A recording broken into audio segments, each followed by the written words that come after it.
Okay guys, what's up? GR here, Dungeon Strength Conditioning Office, and wanted to drop some more knowledge on you guys and give you a couple more tips on how to improve your vertical jump. So the last two videos we talked about tips 1 and 2, don't be a fat ass and get yourself stronger. I gave you some extra tips on how to help you on your route to not being a fat ass, and you can check those out. I'll post a link above to the first part of the article. But what I want to address today is more detail on basically what we need to do to get stronger and what we need to focus on getting stronger specifically to help us with our jumping ability. So if you're like me and you're like other non-natural jumpers, there are a few things that we need to focus on to really make sure we're getting as much as we can out of that unnatural hops that we just don't seem to have. We don't seem to have that natural ability to just jump out of the gym. For guys like us that aren't as naturally sort of elastic, if you will, and just to picture this, picture the really skinny guy at the gym that you know can't be very strong, that just looks like he's on springs, flies out of the gym. And a lot of that is based on tendons and other factors that we simply weren't built with. So what can we do to help get us up to that level? We can still jump. We can still get really great jumps as well. We just got to take it, attack our jumping ability a little differently. So just a quick aside. This week was Michael Jordan's birthday. I think it was Friday the 17th. This video is probably not going to get out by then. But he was one of the best natural jumpers of all time. One of the best dunkers of all time, easily. He's one of my favorite players. But here's a little secret about MJ. If he had never touched a weight, if he had never worked on jumping exercises specifically in his life, he still would have been able to jump out of the gym. He was a natural jumper. He had a great work ethic. He's one of my favorite athletes for that, but he didn't need it to become a great jumper. This tip, or this next set of tips, isn't for guys like MJ. For guys like me that started off, oh, I can jump 22 inches. I can't even touch the rim, and I'm 6'2", that need a little more help in that department. So, get stronger. This is what we're going to address in this video. Number 1, what do we need to focus on as far as getting stronger is concerned? Are we talking about, oh, let's get our bench press stronger, let's work some overhead press? Are we talking about squats and deadlifts? What are we talking about? So the biggest priority for you, focusing on jumping ability and speed and other explosive athletic movements, is going to be strengthening the posterior chain. So what are we talking about here? Your low back, your spinal erectors, your booty, and your hamstrings, okay? Those need to be the strongest part of your body. It's what you need to be focusing on if your goal is athletic performance and jumping ability. What you'll notice about guys like me that may not have been natural jumpers but can jump pretty well now is we'll have really, really strong and well-developed posterior chains. So my spinal erectors look like forearms.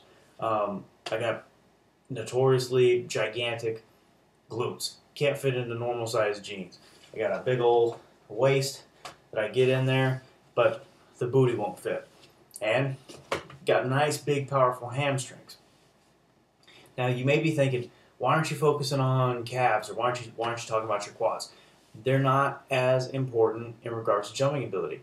Your quads are, but as far as getting the most out of your jumping ability and what we really want to be focusing on and what is typically overlooked in regards to athletic training, we want to focus on those hamstrings, focus on things that develop the posterior chain.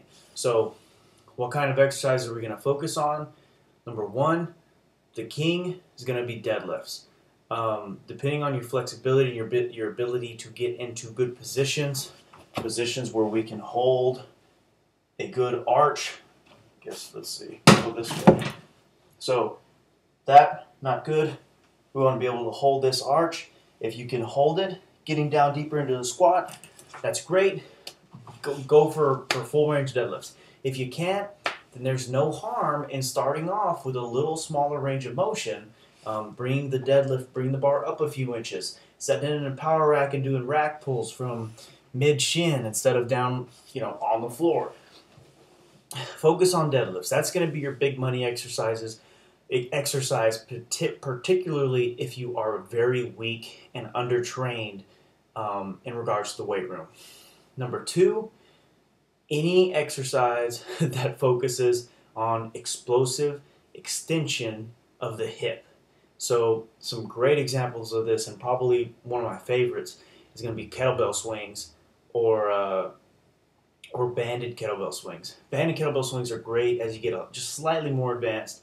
If you haven't done any of that kind of work in the past, but kettlebell swings are huge for developing the posterior chain and developing explosive extension of the hip. So I'll get some videos of those exercises in the next couple of weeks when we go through specific exercises that I want you to focus on. But for now, I really want you to focus on any exercise that causes you to go from this position to this position. So a lot of work with the hips and glutes. Things like RDLs, where you focus on really, bring this down some, see the supplement lab down there, where you really focus on sitting back. My knees aren't coming forward at all, getting a huge stretch in the hamstrings, and then coming forward there. Squeezing the glutes on the way up. Really have to focus on that explosive hip extension. So RDLs, again, always focus on sitting back, getting that weight on the heels. Kettlebell swings, reverse hypers if you have them, deadlifts, and then the next sort of tier of exercises that should be a staple in any athlete's programs are going to be squats. So what kind of squats? Again, it depends on what kind of flexibility you got. So if you can't maintain a good back position in the descent of your squat and you start to get a little butt wink, and I'll show you guys a video of what I'm talking about in regards to butt wink. If you picture that this is the back and this is coming in into your rear end, what the back will do, you try to hold that arch and hold that good position in the squat on the descent, on the eccentric portion. Once you get to a point that's fairly low, and that's going to depend on your level of flexibility, your low back will round into a compromised position. And we don't want you getting into that just because it's not worth the safety risk, the injury risk, as far as the return is concerned at this point. Work on your flexibility, stretch those hip flexors. It's going to be a big one for later on. Stretch those hips and stretch those inner thighs, those adductors. That's going to help you squat better, get into better positions. I don't particularly care at this point if you're box squatting, if you're free squatting, if you're front squatting or back squatting, really.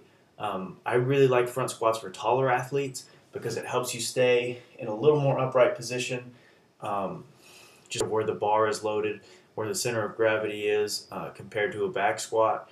But it all depends on where your positions are most favorable, what you enjoy doing, and getting stronger at that movement and getting stronger overall.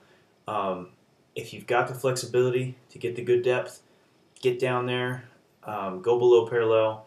If you don't, getting down right at parallel or slightly above, it's going to be okay too. But get those brutally strong. If you're not a natural jumper, your only hope is strength. And your first step is going to be developing excellent absolute strength before worrying about even getting into any jumping exercises at all. Anyone who tells you differently is only working with guys that already have 36 plus inch verticals, 35 plus inch verticals. Excellent natural jumpers. For those of us that aren't natural jumpers, the only way to go is strength first. Okay? So get that posterior chain strong, focus on those back, glutes, and hamstrings, and you can be well on your way to jumping higher. So till next time, Dungeon Strength Conditioning.